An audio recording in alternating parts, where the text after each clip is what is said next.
নমস্কাৰ এজন ভিউৱাৰ্সে মোক কৈছিল যে নেভাৰডলেছৰ ওপৰত এটা ভিডিও প্ৰস্তুত কৰিব লাগে গতিকে আজিৰ এই ভিডিওটোত মই আপোনালোকক ক'বলৈ যত্ন কৰিছো এই নেভাৰডলেছটো কি হয় কেনেদৰে আমি বাইকত ব্যৱহাৰ কৰিব লাগে বা কি অৰ্থত আমি ব্যৱহাৰ কৰা উচিত গতিকে ভিডিওটো স্কিপ নকৰাকৈ হেখলৈকে চাব আপোনালোকেও আপোনালোকৰ ডে টু ডে লাইফত এনে ধৰণৰ বাক্যবোৰ ব্যৱহাৰ কৰিব পাৰিব আৰু আপোনালোকৰ মাজৰ বহুতো পেৰেন্টছে মোলৈ ফোন কৰে ছাত্ৰ ছাত্ৰীসকলৰ ইংলিশ গ্ৰামাৰ ক্লাছৰ বাবে মই ৰাতিপুৱা 6 বজাত এটা ইংলিশ গ্ৰামাৰ ক্লাছ ষ্টাৰ্ট কৰিম যিটোৰ ডিউৰেচন হ'ব মাত্ৰ 6 মাহ য'ত মই অতি সহজ পদ্ধতিৰে কোনো নোট মুখস্থ নকৰাকৈ ছাত্ৰ ছাত্ৰীসকলে কেনেদৰে সহজে ইংলিশ গ্ৰামাৰৰ প্ৰত্যেকটো পইণ্টৰ বিষয়ে শিকিব পাৰিব তাৰ বিষয়ে শিকাম আৰু কোৰ্সৰ ডিটেইলছ যদি পাব বিচাৰে ডেসক্ৰিপচন বক্সত থকা লিংকটোত আপোনালোকে ক্লিক কৰক আৰু এটা তাত ফটো পাব সেই ফটোটোত আপোনালোকে ক্লাছৰ সবিশেষ জানিব পাৰিব সো আহক এটা ভিডিওটো আৰম্ভ কৰো আমি আমাৰ ডে টু ডে লাইফত প্ৰায় এনে ধৰণৰ বাক্য দেখিবলৈ পাওঁ যিবোৰ বাক্যত নেভাৰডলেছ এই ওয়াৰ্ডটো ব্যৱহাৰ হৈ থাকে আমি যেতিয়া কোনো এটা বাক্যত নেভাৰডলেছ এই ওয়াৰ্ডটো ব্যৱহাৰ কৰিবলৈ যাওঁ এই ওয়াৰ্ডটোৰ অসমীয়া মিনিং ওলাব তথাপিও আমি যেতিয়া কোনো বাক্যৰ দ্বাৰা তথাপিও বুলি ক'বলৈ যাওঁ তেনেকুৱা ক্ষেত্ৰত আমি নেভাৰডলেছ এই ওয়াৰ্ডটো ব্যৱহাৰ কৰিব পাৰো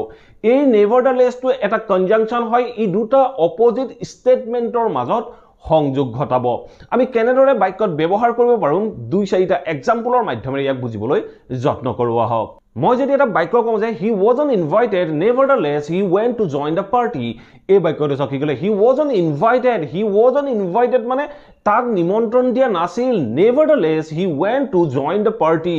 nevertheless তথাপিও he went to join the party তথাপিও he পাৰ্টিটো জয়েন কৰিবলৈ গৈছিল এনে ধৰণে ক'বলৈ যাওঁতে আমি বাক্যটো ক'লো he wasn't invited nevertheless he went to join the party he পাৰ্টিটো জয়েন কৰিবলৈ গৈছিল আমি এই বাক্যটো যেটো তথাপিও ওয়াৰ্ড ব্যৱহাৰ কৰিলো এই তথাপিওটোৰ কাৰণে আমি নেভাৰডলেছ ব্যৱহাৰ কৰিলো সো আমি বাক্যটো ক'লো he wasn't invited nevertheless he went to join the party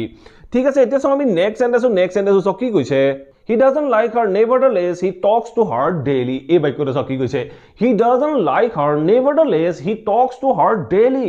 এই বাক্যটো অৰ্থ হল he doesn't like her he তাইক পছন্দ নকৰে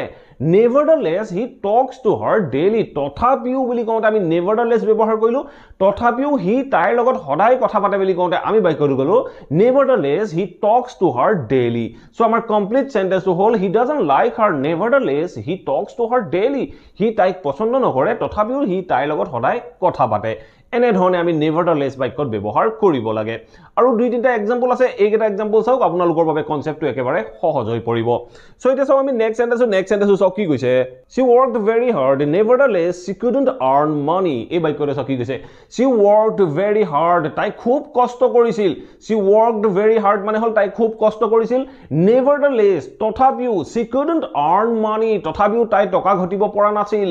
তথাপিও তাই টকা ঘটিব পৰা নাছিল বুলি কওঁতে আমি বাক্যটো ক'লো nevertheless she couldn't earn money she worked very hard nevertheless she couldn't earn money তাই বহুত কষ্ট কৰিছিল তথাপিও তাই পইচা ঘটিব পৰা নাছিল এনে ধৰণে কম ঠিক আছে এতিয়া আমি নেক্সট সেন্টেন্স কি কৈছে he is tired nevertheless he is working এই বাক্যটো কি কৈছে he is tired he ভাগৰুৱা বুলি কওঁতে আমি বাক্যটো ক'লো he is tired তথাপিও he কাম কৰি আছে বুলি কওঁতে আমি বাক্যটো ক'লো nevertheless he is working he is tired nevertheless he is working he ভাগৰুৱা তথাপিও he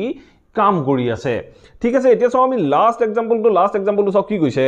I called him several times nevertheless he didn't answer my call এই বাক্যটো চাও কি কৈছে I called him several times মই তেওঁক বহুতবাৰ ফোন কৰিছিলো তথাপিও তেওঁ মোৰ কলটোৰ উত্তৰ নিদিলে বুলি ক'বলৈ যাওঁতে আমি nevertheless ব্যৱহাৰ কৰিলো তথাপিটোৰ কাৰণে তাৰ পিছত কি কৈছো nevertheless he didn't answer my call he মোৰ কলটোৰ উত্তৰ দিয়া নাছিল I called him several times মই তেওঁক বহুতবাৰ ফোন কৰিছিলো nevertheless he didn't answer my call তথাপিও তেওঁ মোৰ কলটোৰ উত্তৰ দিয়া নাছিল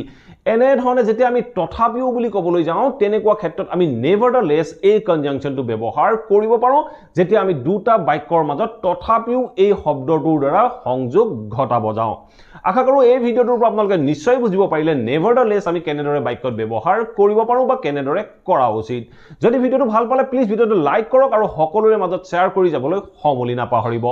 আৰু যদি চেনেলটো সাবস্ক্ৰাইব কৰা নাই প্লিজ সাবস্ক্ৰাইব কৰি অল নটিফিকেশন অন কৰি লব মই আপোনালোকৰ বাবে এনে ধৰণৰ ভিডিও ৰেগুলাৰ আপলোড কৰি থাকো আপোনালোকে নটিফিকেশন পাব আৰু ভিডিঅ'বোৰ চাব পাৰিব thank you for watching this video' have a nice day